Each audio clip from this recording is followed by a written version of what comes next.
اعوذ باللہ من الشیطان الرجیم بسم اللہ الرحمن الرحیم سورۃ یونس۔ سورہ یونس یہ مکی صورت ہے، مکہ میں نازل ہوئی۔ مکی صورت سے مراد ایسی صورتیں ہیں جو ہجرت سے پہلے نازل ہوئی، اور یہ قرآن مجید کی جو موجودہ ترتیب ہے جس کو کہ ترتیب توقیفی کہا جاتا ہے۔ ترتیب توقیفی کا مطلب یہ ہے کہ یہ بھی جو قرآن مجید کی ترتیب ہے یہ کیا ہے؟ اللہ تعالیٰ کی طرف سے بتلائی ہوئی ترتیب۔ ترتیب توقیفی کے اعتبار سے یہ قرآن مجید کی 10ویں صورت ہے، اور نزول کے اعتبار سے یہ قرآن مجید کی 51ویں صورت ہے۔ آیات اس کی 109 ہیں اور 11 اس کے رکوع۔ تو اس صورت کے اندر یہ تسمیۃ الکل باسم الجز کی قبیل سے کہ کسی جز کو لے کر کل کو یعنی پوری چیز کو اس جز کا نام دے دینا۔ اس صورت میں بھی چونکہ بطور خاص حضرت یونس علیہ السلام کا قصہ بیان کیا گیا، اور بھی قصے ہیں اس میں، اس کے مضامین میں اور بھی چیزیں ہیں، تو اس مناسبت سے اس کا نام جو ہے وہ سورہ یونس رکھ دیا گیا۔ یہ چونکہ مکی صورت ہے، اور مکی صورتوں کے مضامین میں عام طور پر 3 بڑی چیزیں ہوتی ہیں۔ ایک تو اس میں توحید کا اثبات ہوتا ہے، اور رسالت کا اثبات، رسالت کے حوالے سے جو مختلف شبہات اعتراضات وغیرہ ہوتے ہیں اس کے جواب دیے جاتے ہیں، اور آخرت کا اثبات۔ تو مکی صورتوں کے جو مضامین ہوتے ہیں ان میں زیادہ تر جو ہے ان 3 چیزوں پر زور دیا جاتا ہے، باقی اس کے علاوہ جو ہے نصیحت کی اور تذکیر کے حوالے سے اور باتیں بھی اس میں آتی رہے۔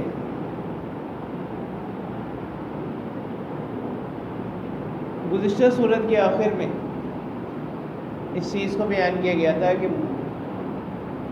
قرآن مجید کے نزول کے وقت جو دشمنان دین ہیں وہ اس کا استہزاء کرتے ہیں، آپس میں اس کی آیات کو سن کر مذاق بناتے ہیں، استہزاء کرتے ہیں۔ اور دوسری چیز کہ وہ ذات رسالت محمد صلی اللہ علیہ وسلم کے بارے میں نازیبا کلمات کا استعمال کرتے ہیں، ان کا استہزاء کرتے ہیں۔ اس صورت کے آغاز میں انہی 2 چیزوں کو بیان کیا جا رہا ہے، ایک تو عظمت قرآن اور دوسری چیز عظمت صاحب قرآن، تو قرآن پاک کی عظمت اور آپ صلی اللہ علیہ وسلم کی ذات مبارکہ کی عظمت۔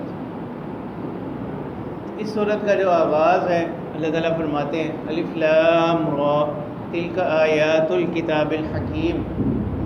الف لام را یہ حروف مقطعات میں سے، اور راجح قول کے مطابق حروف مقطعات جو ہے جمہور کے ہاں یہ متشابہات میں سے، یعنی قرآن مجید کی جو آیات ہیں وہ 2 قسم پر ہیں، محکم اور متشابہ۔ محکم وہ آیات ہیں کہ جن کے معنی واضح ہیں، اور دوسری قسم کی جو آیات ہیں وہ متشابہات ہیں کہ جن کے معنی واضح نہ ہو۔ یہ واضح نہ ہونا 2 طرح سے ہو سکتا ہے، یا تو ان میں کوئی اجمال ہو، کوئی مجمل بات ہو جو تفصیل چاہتی ہو، وضاحت چاہتی ہو، تو اس کی وضاحت سنت سے کر دی جاتی ہے، یا ان میں کوئی ایسی بات ہوتی ہے کہ جس کی وضاحت نہیں کی جاتی، اور اس کی وضاحت کی تحقیق میں پڑھنا، تلاش میں پڑھنا وہ مطلوب بھی نہیں۔ تو یہ حروف مقطعات جو ہیں اسی قسم کی آیات سے، تو ان پر ایمان تو لایا جائے گا۔ اور ایک بار یہ بھی کہا جاتا ہے کہ یہ اللہ تعالیٰ اور پیغمبر کے درمیان ایک راز ہوتا ہے، اور ایک قول یہ ہے کہ یہ حروف مقطعات جو ہے جن صورتوں کے شروع میں آتے ہیں تو اس صورت کے مضامین کا جو خلاصہ ہے وہ اس میں بیان کر دیا جاتا ہے۔ اسی وجہ سے اردو تراجم کے اندر عام طور پر اس کا ترجمہ نہیں کیا جاتا، وہ عام طور پہ اس کے ترجمے میں لکھ دیا جاتا ہے اللہ اعلم بمرادہ، کہ اس کے معنی اللہ تعالیٰ ہی کو معلوم۔ تلک آیات الکتاب الحکیم، تو دل کا یہ اشارہ بعید کے لیے آتا ہے، ٹھیک ہے، لیکن یہ یہاں پر حاضہ کے معنی میں دل کا آیات الکتاب الحکیم، اللہ تعالیٰ فرما رہے ہیں کہ یہ آیات ہیں حکمت والی کتاب کی۔ موصوف سے بتا ہے نا کتاب الحکیم، اور آیات مضاف ہے، تو ترجمہ پھر آخر سے ہو حکمت والی کتاب کی آیات ہیں۔ تو یہ عظمت قرآن کو بیان کر دو۔ اس کے بعد دوسری چیز عظمت نبی علیہ الصلوۃ والسلام، اکان للناس عجبا ان اوحینا الی رجل منهم، یعنی وہ لوگ کہتے تھے کہ وہ مشرکین جو تھے وہ گزشتہ پیغمبروں پر بھی ایمان رکھتے تھے اور ان کی نبوت کے قائل تھے، لیکن چونکہ ان کے درمیان اور ان انبیاء کے درمیان جو ایک فاصلہ تھا وہ زیادہ تھا، اب وہ نبوت کو جو ہے ما فوق الفطرت اور ما فوق البشریت کوئی چیز سمجھتے تھے کہ ایسی ذات جس کا جو تعلق ہے وہ ذات باری تعالیٰ کے ساتھ بھی ہو اور تو وہ ذات کوئی بشریت سے اوپر کی ذات ہو۔ اس کا جواب دیا جا رہا ہے کہ انبیاء جو ہیں، جیسے اور بھی مقامات پر قرآن مجید میں آتا ہے کہ ہم نے جتنے بھی انبیاء بھیجے وہ تمام انبیاء جو ہیں وہ جن سے بشر سے، کیونکہ ایک بشر ہی دوسرے بشر کی نفسیات کو، اس کی ضروریات کو، اس کے تقاضوں کو کیا سمجھ سکتے، بہتر طریقے سے سمجھ سکتے۔ البتہ یہ ہے کہ انبیاء بشریت کے اندر تو تمام لوگوں کے ساتھ برابر ہوتے ہیں، لیکن تمام لوگوں میں کامل ترین اور افضل ترین لوگ ہوتے ہیں۔ اب اسی چیز کو ان کے اعتراض کو بیان کیا جا رہا ہے، اکان للناس عجبا، کیا لوگوں کے لیے اس میں کوئی تعجب کی بات ہے؟ اکان للناس کیا ہے لوگوں کے لیے، عجبا کوئی تعجب خیز بات کس چیز کے اندر؟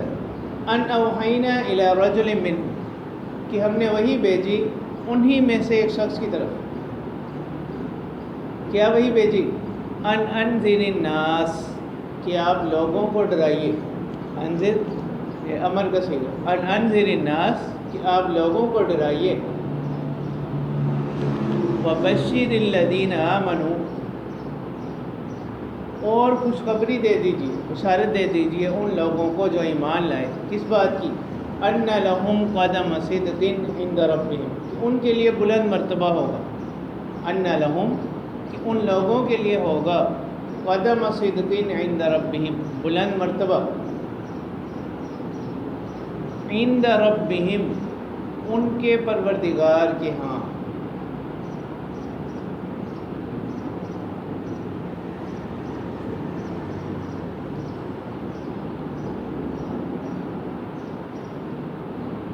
یعنی ان کا یہ جو مقام ہے، یہ جو مرتبہ ہے، یہ یقینی ہے، اس چیز کو بیان کیا جاتا ہے۔ قال الکافرون ان ھذا لساحر مبین، اور دوسری بات اللہ تعالیٰ فرماتے ہیں کہ کفار نے کہا ان ھذا لساحر مبین، کہ یہ جو پیغمبر ہیں یہ کیا ہے؟ لساحر مبین، واضح جادوگر، صریح جادوگر، ٹھیک ہے، یعنی یہ نفرت کے اندر وہ لوگ اس قسم کی باتیں پھیلاتے ہیں۔ ان ربکم اللہ الذی خلق السماوات والارض فی ستۃ ایام ثم استوى علی العرش، یہاں سے توحید کا مضمون بیان کیا جاتا ہے کہ اللہ تعالیٰ فرماتے ہیں کہ تمہارا پروردگار وہی ہے، ان ربکم، تمہارا پروردگار، اللہ الذی، وہ اللہ تعالیٰ ہی کی ذات ہے، الذی خلق السماوات والارض، وہی اللہ ہے، وہی ذات ہے کہ جس نے بنایا آسمانوں کو اور زمین کو، فی ستۃ ایام، 6 دن کے اندر،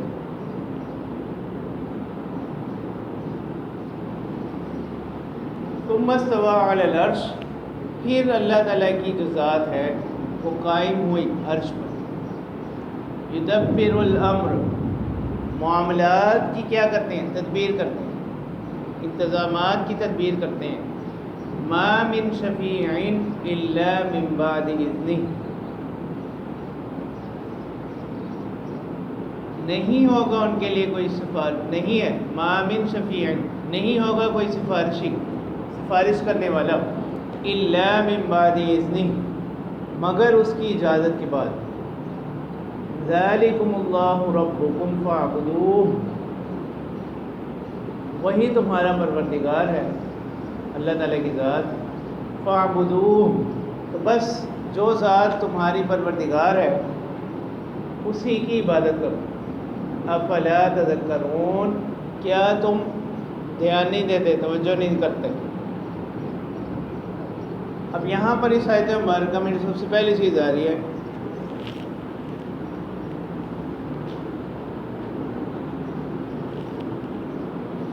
وہ یہ کہ اللہ تعالیٰ فرماتے ہیں ان ربکم اللہ الذی خلق السماوات والارض فی ستۃ ایام،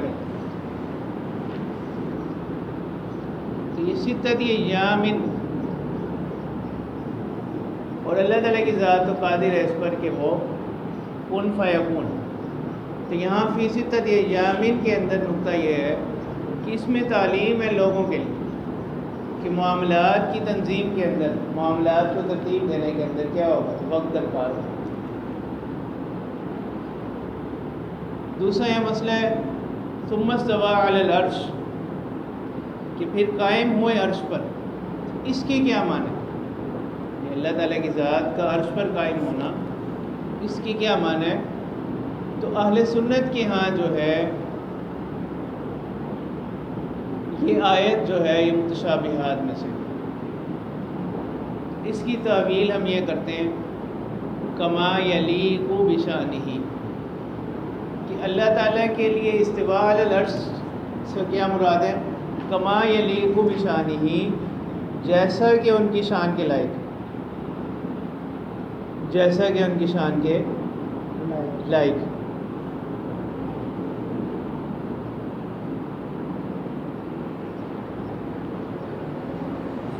امام مالک رحمہ اللہ فرماتے ہیں الاستواء معلوم، استواء تو معلوم ہے کیونکہ نص اس کو کیا کر رہی ہے؟ بیان کر رہی ہے۔ والکیف مجہول، البتہ اس کی جو کیفیت ہے وہ کیا ہے؟ مجہول ہے، وہ معلوم نہیں۔ اور والسؤال عنہ بدعۃ، اس کے بارے میں سوال کرنا، اس کی تحقیق میں پڑھنا، یہ کیا ہے؟ بدعت۔ یعنی استواء معلوم ہے، اس کی کیفیت مجہول ہے، اور والسؤال عنہ بدعۃ، اس کے بارے میں سوال کرنا، اس کی زیادہ تحقیق میں پڑھنا، یہ بدعت ہے۔ اور والایمان بہ واجب، اس پر ایمان رکھنا کیا ہے؟ واجب، اس پر ایمان رکھنا واجب ہے۔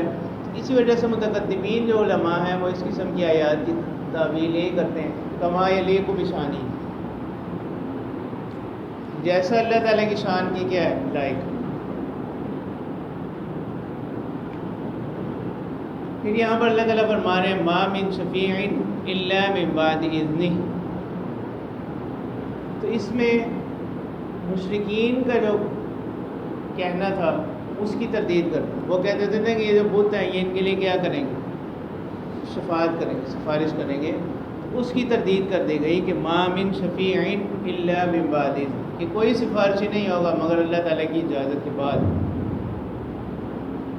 تو اللہ تعالیٰ پر یہاں سے توحید کو بیان کرنے کے بعد اللہ تعالیٰ فرماتے ہیں الیہ مرجعکم جمیعا، کہ اسی کی طرف تم تمام لوگوں کا کیا ہے؟ لوٹنا ہے۔ وعد اللہ حقا، یہ اللہ تعالیٰ کا وعدہ ہے برحق، سچا۔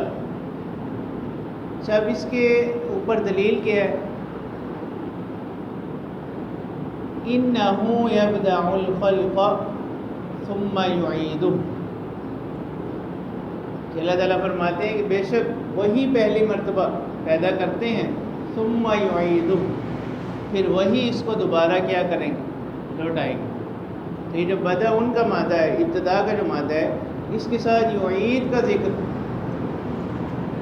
یہ فساد کے لیے آتا ہے. لِيَجْزِيَ الَّذِينَ آمَنُوا وَعَمِلُوا الصَّالِحَاتِ بِالْقِسْطِ. تو اللہ تعالیٰ کے جو کام ہیں وہ کسی نہ کسی حکمت پر مبنی ہے، وہ کہ وہ بندوں کی سمجھ میں نہ آئے. تو اللہ تعالیٰ فرما رہے کہ یہ جو کام فرمایا نا اِنَّهُ يَبْدَأُ الْخَلْقَ ثُمَّ يُعِيدُهُ، اس کی حکمت کیا ہے؟ تو یہاں سے اس کو بیان کیا جا رہا ہے لِيَجْزِيَ الَّذِينَ آمَنُوا وَعَمِلُوا الصَّالِحَاتِ بِالْقِسْطِ، کہ دنیا کے اندر تو ممکن ہے ایک شخص وہ بہت زیادہ نیکیاں کرے لیکن اس کی زندگی تنگیوں میں گزرے، اور دوسری طرف ایک شخص وہ بہت زیادہ جرائم کرتا ہے، یا تو اس کو سزائیں نہیں ملتی، یا اس کو کچھ جرائم کی سزا مل گئی کچھ کی نہیں ملی. لیکن اللہ تعالیٰ فرما رہے ہیں کہ آخرت میں کیا ہوگا؟ لِيَجْزِيَ الَّذِينَ آمَنُوا وَعَمِلُوا الصَّالِحَاتِ بِالْقِسْطِ، تاکہ اللہ تعالیٰ بدلہ دے ان لوگوں کو جو ایمان لائے اور اچھے اعمال کیے بالقسط، انصاف کے ساتھ، ٹھیک ٹھیک. اور وَالَّذِينَ كَفَرُوا لَهُمْ شَرَابٌ مِّنْ حَمِيمٍ، اور اللہ تعالیٰ فرماتے ہیں کہ وہ لوگ جنہوں نے کفر کیا لَهُمْ شَرَابٌ مِّنْ حَمِيمٍ، ان کے لیے پینا ہوگا کھولتے ہوئے پانی سے، ٹھیک ہے، کھولتا ہوا گرم پانی ان کو پینے کے لیے دیا جائے گا. وَعَذَابٌ عَلِيمٌ بِمَا كَانُوا يَكْفُرُونَ، اور دردناک عذاب. وَعَذَابٌ عَلِيمٌ، یہ علم سے ہے، لفظ الف لام میم کا مادہ ہے، علم سے. علم کا معنی دکھ بھرا، درد بھرا. اچھا ابھی کیوں ہوگا؟ یہ بھی ان پر کوئی ظلم نہیں ہوگا، بلکہ یہ بات سببیت کو بیان کر رہا ہے. بما کانوا یکفرون، اس عذاب کا سبب کیا ہوگا؟ جو وہ کفر کیا کرتے تھے. بما کانوا یکفرون، جو وہ کفر کیا کرتے تھے. اب یہاں پر اللہ تعالیٰ آخرت کی اس بات پر اور مرنے کے بعد دوبارہ زندہ کیے جانے پر، انسانوں کو لوٹائے جانے پر، اس کے امکان پر مختلف دلائل قرآن مجید میں کیا کیے گئے، بیان کیے گئے. ان سے استدلال کیا گیا ہے سمجھانے کے لیے، جیسے مردہ زمین کو زندہ کرنا، ٹھیک ہے، اور ایک بے حقیقت قطرے سے انسان کی کیا کر دینا، تخلیق کر دینا، ٹھیک ہے. کیونکہ ایک چیز پہلی مرتبہ بنانا مشکل ہے، اس کے بعد اس کو دوبارہ بنانا ہی کیا نہیں، کوئی مشکل نہیں. تو اللہ تعالیٰ فرماتے ہیں هُوَ الَّذِي جَعَلَ الشَّمْسَ ضِيَاءً وَالْقَمَرَ نُورًا، کہ وہی ذات ہے کہ جس نے بنایا سورج کو چمکتا ہوا، والقمر نوراً، اور چاند کو نور، روشن، وقدرہ منازل، اور مقرر کر دی اور ٹھہرا دی اس کی منزلیں.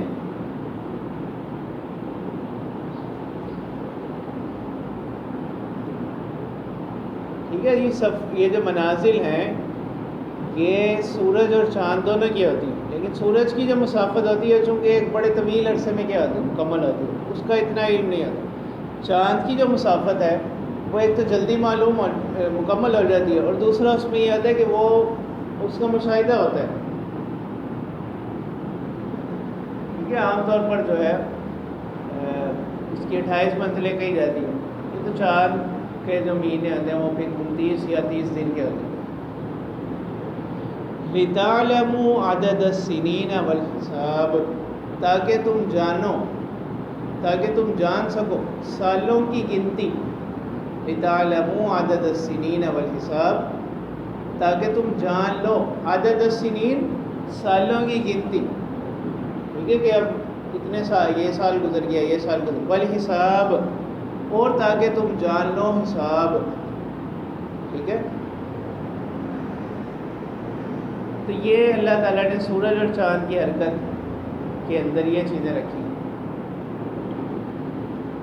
جب یہاں پر دو لفظ استعمال ہوئے، سورج کے ساتھ ضیاء اور قمر کے لیے نور، تو ایک قول تو یہ دونوں مترادف، ضیاء اور نور یعنی چمکنا، روشن ہونا، تو یہ دونوں مترادف ہیں، ایک دوسرے کے ہم معنی الفاظ ہیں.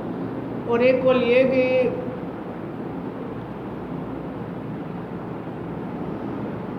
ضیاء جو ہے نا وہ کسی بھی چیز کی ذاتی روشنی کو کہتے ہیں. سورج کی جو روشنی ہے وہ ذاتی روشنی ہے، اور نور وہ اس روشنی کو کہتے ہیں جو کسی سے مستفاد، کسی سے لی گئی۔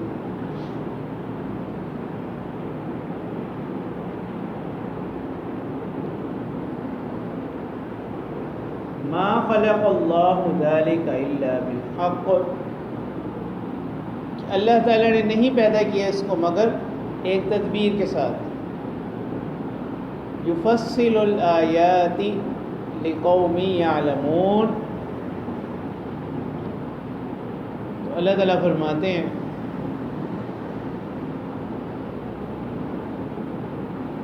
یفصل الآیات، یعنی تفصیل کے ساتھ بیان کرتے ہیں آیات کو، کھول کھول کر بیان کرتے ہیں آیات کو، لقوم یعلمون، ایسے قوم کے لیے، ایسے لوگوں کے لیے جو علم رکھنے والے، جاننے والے۔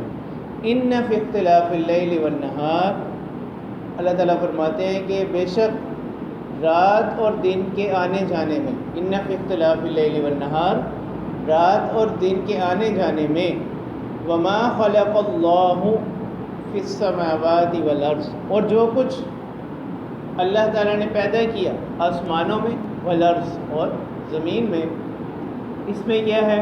لآیات لقوم یتقون، نشانیاں ہیں ایسے لوگوں کے لیے جو ڈر رکھتے ہیں، جو تقوی اختیار کرنے والے لوگ ہیں، وہ ان لوگوں کے لیے اللہ تعالیٰ نے رات دن کے اختلاف میں اور اپنی باقی تخلیقات کے اندر کیا رکھی ہیں؟ نشانیاں رکھی ہیں۔